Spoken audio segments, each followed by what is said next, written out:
ஆண்டவரும் அருமை இரட்சகராக இயேசு கிறிஸ்துவின் நாமத்தினால் உங்கள் யாவருக்கும் என்னுடைய அன்பின் வாழ்த்துக்களையும் ஸ்தோத்திரங்களையும் தெரிவித்துக் கொள்கிறேன். தேவனுடைய பெரிதான கிருபையால் இயேசுவோடு கூட பேசுவோம் வாருங்கள் என்ற இன்னொரு பகுதியில் உங்களை சந்திப்பதிலே நான் மிகவும் மகிழ்ச்சி அடைகிறேன். கடந்த நாட்களெல்லாம் கர்த்தர் நம்மை கண்மணி போல காத்து இந்த புதிய நாளை தேவன் தந்து நம்மை வழிநடத்தி கொண்டு வருகிறார். இந்த நாளில் நம்மை நாமே தேவ சமூகத்தில் முற்றிலுமாய் அர்ப்பணிக்க வேண்டும். நிறைய பேர் நேற்று இருந்தவங்க இன்றைக்கி இல்லாத போயிருப்பாங்க. உலகம் முழுதும் நீங்கள் கணக்கெட்டு பார்த்தீங்கன்னா எத்தனையோ பேர் மரித்து போயிருக்கிறார்கள். அதே நேரத்தில் பிறந்தும் இருக்கிறாங்க.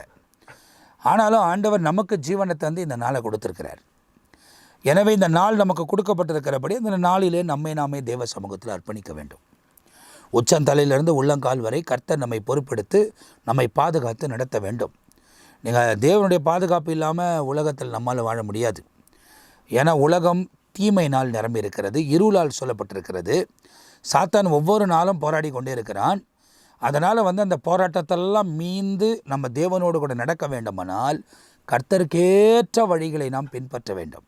அப்போது தான் அவர் நம்மை ஆசீர்வதிப்பார். ஒருவேளை பலவிதமான பலவீனத்தில் இருக்கலாம், போராட்டத்தில் இருக்கலாம், குடும்ப சூழ்நிலைகள் மாறுதலாக இருக்கலாம், பலவிதமான தீமையான செயல்முறைகளில் நீங்கள் சிக்கிக்கொண்டு தவித்திருக்கலாம். இயேசுவை நீங்கள் உறுதியாக பற்றி கொள்வீர்களானால் கர்த்தர் தம்முடைய கிருபைகளை உங்கள் வாழ்க்கையில் தொடர்ந்து விளங்க பண்ணி அற்புதமான பாதையில் நம்மை வழிநடத்தி கொண்டு போவதுக்கு அவரே உண்மை உள்ள தேவனாக இருக்கிறார். எனவே உங்களை நீங்கள் பலப்படுத்துவதுக்கு ஒப்பு கொடுங்க. தீமையான வழிகளை விட்டு விலகி நன்மையான பாதைகளில் முன்னேறி கடந்து போவதுக்கு ஒப்பு கொடுங்க.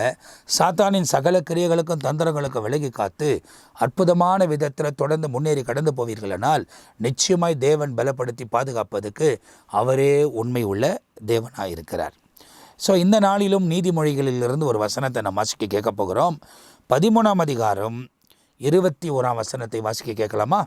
பாவிகளை தீவினை தொடரும், பாவிகளை தீவினை தொடரும், நீதிமான்களுக்கோ நன்மை பலனாக வரும், நன்மை பலனாக வரும். பாவிகளை தீவினை தொடரும். அப்போ பாவிகளை என்ன தொடருமா? தீவினை, அதாவது கஷ்டம், நெருக்கம், போராட்டம். ஆனா நீதிமான்களுக்கோ நன்மை பலனாக வரும், நன்மை பலனாக வரும். அப்போ நாம் நீதியாக வாழ்ந்தோன்னா நன்மை நமக்கு பலனாய் வரும். அப்போ இந்த நாள் முழுவதும் நீங்கள் பாவியாக இருந்து தீவனையை பின்தொடர வர செய்கிறீங்களா, இல்லை நன்மையாக வாழ்ந்து, அதாவது நீதியாக வாழ்ந்து நன்மையை பின்தொடர செய்கிறீங்களா அப்படின்றது நீங்கள் தான் முடிவு பண்ணணும்.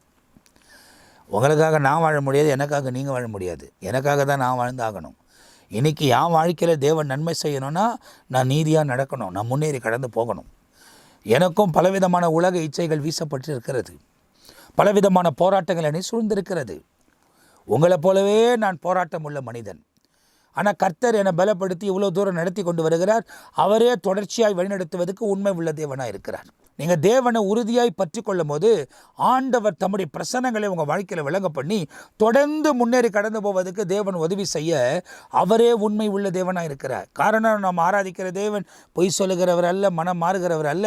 அவர் சொன்னதை சொன்னபடியே செய்து முடிக்கிறவர், எல்லா குறைகளையும் நிறைவாக்குகிறவர், சத்துரு கொண்டு வருகிற எல்லா தந்திரங்களுக்கு விலகி காத்து நன்மையான பாதையில் தேவன் நம்மை வழிநடத்தி கொண்டு போவதற்கு அவர்தான் உண்மை உள்ள தேவனாக இருக்கிறார். ஆனால் நாம் நீதியாக வாழ வேண்டும், நேர்மையாக வாழ வேண்டும், உண்மையாக வாழ வேண்டும். அதுக்கு இன்னைக்கு ஒப்பு கொடுங்க. நம்ம ஒப்பு கொடுத்தால் தேவன் இவைகளெல்லாம் பின்தொடர செய்கிறார்.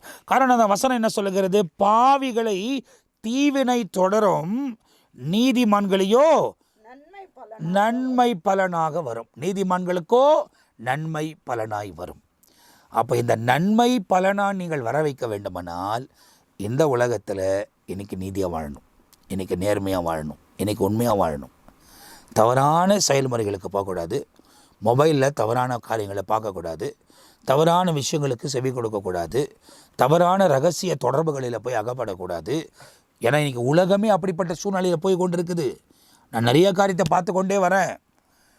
கிறிஸ்துவை அறிந்தவர்களும் பல விதத்தில் சிதறி போயிருக்கிறார்கள்.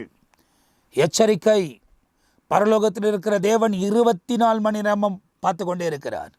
நீங்கள் அவர் மேலே நோக்கமாக இருக்கும் போது அவர் இந்த உலகத்தில் உங்களை பாதுகாத்து தெளிவான பாதையில் முன்னேறி கடந்து போவதுக்கு உதவி செய்வார். அப்படி நீங்கள் தேவனுக்கு ஏற்ற மாதிரி நீங்கள் வாழாத உங்கள் சொந்த இஷ்டத்தின்படி வாழக்கூடியவர்களாக இருப்பீர்களானால் தீமை உங்களுக்கு பின்தொடரும், நன்மை பின்தொடராது. நன்மை பின்தொடர வேண்டுமானால் நீதிமான்களாய் வாழ வேண்டும். இயேசு கிறிஸ்துவின் ரத்தம் சகல பாவங்களை நீக்கி நம்மை சுத்திகரிக்கும். தவறான வழிமுறைகளை விட்டு விலகிருங்க. இதனால் முழுவதும் உங்களை, ஒருவேளை நீங்கள் திருமணம் ஆயிருந்தீங்கன்னா கணவன் மனைவி, மனைவி கணவன், பிள்ளைகள், பெற்றோர்கள், கூட பிறந்தவர்கள், உங்கள் இனபந்துக்கள், பக்கத்தில் இருக்கிறவங்க, ஃப்ரெண்ட்ஸுங்க, வேலை பார்க்குற இடங்களில் அவங்களுக்காக ஜெபம் பண்ணுங்க. அவங்களெல்லாம் தேவ சமூகத்தில் ஒப்பு கொடுங்க, ஆண்டவர்கிட்ட ஒப்பு கொடுத்துருங்க. இந்த நாள் முழுவதும் அவர் நல்லா உடுத்தி உணவை தந்து போகும்போதும் வரும்போதும் ஆசீர்வதித்து, கையிட்டு செய்கிற காரியங்களை ஆசீர்வதித்து, நன்மையான பாதைகளிலே நம்மை தொடர்ந்து வழிநடத்தி கொண்டு போவதற்கு அவர்தான் உண்மை உள்ள தேவனாக இருக்கிறார். எல்லா சத்துருவின் தந்திரங்களுக்கும் விலகி காத்து மேன்மையான காரியங்களை செய்வார். தேவனோட நடக்கவும் தேவனோட வாழவும் உங்களை நீங்கள் ஒப்பு கொடுக்கும் போது உண்மையாகவே ஆண்டவர் தம்முடைய பிரசன்னத்தின் மகிமையை நம்முடைய வாழ்க்கையில் விளங்க பண்ணி அற்புதமான விதத்தில் அவரே நம்மை நடத்தி கொண்டு போவதற்கு உண்மை உள்ள தேவனாக இருக்கிறார். இந்த நிகழ்ச்சியை பார்த்து கொண்டிருக்கிற என் அன்பு சகோதரனே, சகோதரியே, இந்த நாளில் பலவிதமான சேலஞ்சுங்க உங்களுக்கு முன்பதாய் வைக்கப்படலாம். நீங்கள் கர்த்தரோடு கூட நீதியான பாதையில் நடங்க. நன்மை உங்களை பின்தொடர்ந்து கொண்டே இருக்கும், தீமை உங்களை மேற்கொள்ளாது. ஒருவேளை நீங்கள் துன்மார்க்கமாய் வாழ்வீர்களானால் தீமை உங்களை மேற்கொள்ளும், நன்மை உங்களை பின்தொடராது. எனவே நீங்கள் நன்மை பின்தொடர வேண்டும் என்று விரும்புகிறீர்களா? இல்லை தீமை வந்தாலும் பரவாயில்ல? ஏன்னா இன்றைக்கி உலகத்தில் நிறைய வீடியோக்களை பார்க்குறேன். அவங்க சொல்கிறாங்க நரகத்துக்கு போனால் கூட பரவாயில்ல, தெரியாமல் பேசுகிறாங்க. அந்த இடத்தின் பயங்கரத்தை குறித்து அவங்களுக்கு தெரியல. நித்திய வாழ்க்கை அழுகையும் பற்கடிப்பும் நிறைந்திருக்கிற இடம், அந்த இடத்தில் உள்ள புழுகு சாகாது என்பது எழுதப்பட்டிருக்கிறது. அப்படிப்பட்ட இடத்துக்கு போகிறதுக்கும் ஜனங்க துணிந்து பேசுகிறாங்க. அதெல்லாம் வீடியோக்களில் சமூக வலைத்தளங்களில் பார்க்குறோம். ஐயோ அவங்களுக்கு பாவம். ஆனால் அப்படிப்பட்ட இடங்களில் போய் அவர்கள் சிக்கிக்கொள்வார்களானால் அவங்க நித்திய அழிவுகளுக்குள்ளே சிக்கிக்கொள்வார்கள். எனவே தேவனுக்கேற்ற வாழ்க்கை, தேவனுக்கேற்ற நீதியில் இந்த உலகத்தில் இருக்கிற வரை வாழ்வதற்கு நம்மை நாமே ஒப்பு கொடுக்கும் போது தான் ஆண்டவர் தம்முடைய மகிமையின் பிரசனத்தை நம்முடைய வாழ்க்கையில் தொடர்ந்து விளங்க பண்ணி வழிநடத்த முடியும் என்பதை நீங்கள் தெரிந்து கொள்ள வேண்டும். அப்போ இந்த நாள் முழுவதும் எல்லாவற்றையும் ஒப்பு கொடுங்க. நீங்கள் உங்களை ஒப்பு கொடுங்க. இயேசு உங்கள் வாழ்க்கையில் மேன்மையான காரியங்களை செய்ய போகிறார். இன்னொரு முறை அந்த வசனத்தை வாசிக்க கேட்டுடலாமா? பாவிகளை தீவினை தொடரும், பாவிகளை தீவினை தொடரும், நீதிமான்களுக்கோ நன்மை பலனாக வரும், நன்மை பலனாக வரும். ஒப்பு கொடுங்க, ஆசீர்வதிக்கப்படுங்க. தேவன் உங்கள் வாழ்க்கையில் மேன்மையான காரியங்களை செய்வார். ஒருவேளை வியாதியில் கஷ்டப்படுறீங்களா? உங்களுக்கு நீங்கள் ஜெபிங்க, ஆண்டவருக்கு சொல்லுங்கள், அவர் உனக்கு சுகத்தை கொடுப்பார். கடன் பாரங்கள் சிக்கி கொண்டிருக்கிறீங்களா? இனிமேல் கடன் வாங்காத இருக்கிறதுக்கு ஃபஸ்ட்டு முடிவெடுங்க. இருக்கிற கடனை தேவனுக்கு தெரியப்படுத்துங்க. நீங்கள் செய்கிற வேலையை கர்த்தர் ஆசீர்வதிப்பார். ஒரு வேலை கிடைக்கலனாலும் வேலை கிடைக்க செய்து அதன் பலனை தந்து அந்த கடன்களை அடிக்க கர்த்தர் உதவி செய்வார். தம்முடைய பிரசன்னத்தினால் மகிமையால் மூடி மறைப்பார். பிள்ளைகளுக்காக ஜெபிக்கிறீர்களா? கர்த்தர் அவங்க வாழ்க்கையை சரிப்படுத்துவார், சீர்படுத்துவார். ஒவ்வொரு நாளும் ஜெபிங்க. இந்த நாள் விசேஷமாக எல்லாத்தையும் ஒப்பு கொடுங்க. ஆண்டவர் தம்முடைய மகிமையின் பிரசனத்தை உங்கள் வாழ்க்கையில் விளங்க பண்ணி வழிநடத்துவதற்கு அவர் உண்மையுள்ளவராக இருக்கிறார். இந்த காலையில் நான் உங்களுக்காக ஜெபிக்க போகிறேன். நீங்களும் என்னோடு கூட இணைந்து ஜெபியுங்கள். நல்ல பிதாவே, நன்றி நிறைந்த இருதயத்தோடு நான் துதிக்கிறேன், உம்மை ஸ்தோத்தரிக்கிறேன். கடந்த நாட்களெல்லாம் காத்து இந்த புதிய நாளை தந்திருக்கிறீர். இந்த நாள் முழுவதும் எங்களையும் எங்களுக்குரிய எல்லாவற்றையும் உங்கள் சமூகத்தில் நாங்கள் ஒப்புக் கொடுக்கிறோம். இயேசு கிறிஸ்துவின் ரத்தம் எங்களை பாதுகாக்கட்டும். எல்லா தீய செயல்முறைகளுக்கு விலகி காத்து, சத்துருவின் எல்லா தந்திரங்களுக்கும் விலகி காத்து, நன்மையான பாதைகளிலே அற்புதமான விதத்தில் தேவன் வழிநடத்த வேண்டுமா நாங்கள் ஜெபிக்கிறோம். உச்சம் தலையிலிருந்து உள்ளங்கால் வரை உம்முடைய பிரசன்னத்தினால் நிரப்பி, மகிமையால் நிரப்பி, இரக்கத்தால் நிரப்பி, பாதுகாத்து வழிநடத்த வேண்டுமா நாங்கள் ஜெபிக்கிறோம்ப்பா. இதை பார்த்து கொண்டிருக்கிற ஒவ்வொருவருடைய துக்கமும் சந்தோஷமாய் மாறட்டும். சாத்தானின் சகல கிரியைகளுக்கும் தந்திரங்களுக்கும் விலகி காத்து அற்புதமான பாதையில் நீரே வழிநடத்த வேண்டுமாய் இயேசு கிறிஸ்துவின் நாமத்தில் ஜெபிக்கிறோம். உம்முடைய இரக்கமும் உம்முடைய கிருபையும் உம்முடைய தயவும் இவர்களை தாங்கட்டும்.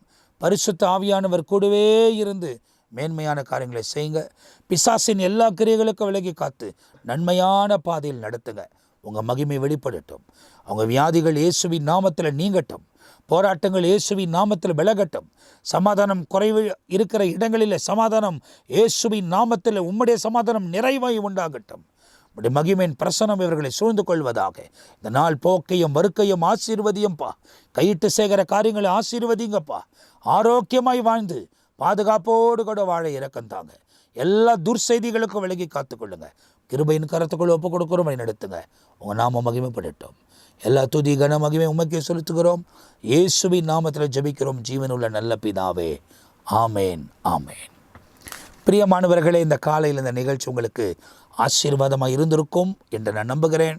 இந்த நாள் முழுவதும் தேவனோடு கூட பிரயாணப்படுங்கள். அவர் உங்கள் வாழ்க்கையில் மேன்மையான காரியங்களை செய்வார்.